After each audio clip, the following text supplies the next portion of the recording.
નમસ્કાર, આપ જોઈ રહ્યા છો આઝાદ મીડિયા લાઈવ। ભાવનગરમાં તોફાની તત્વો દ્વારા દરગાહ અને વાહનો ઉપર પથ્થરમારો।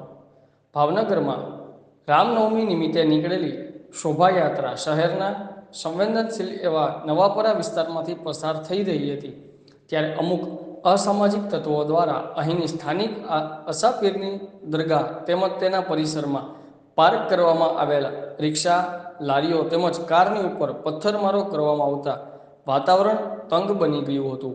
પથ્થરમારાની જાણ થતાં ડીવાયએસપી અને પીઆઈ સહિતનો પોલીસનો કાફલો ઘટના સ્થળ પર પહોંચી પરિસ્થિતિ થાળે પાડી હતી।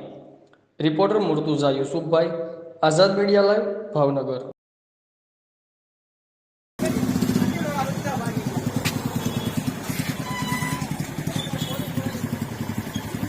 જવાબદારી પોલીસ વાળાની જ આવે।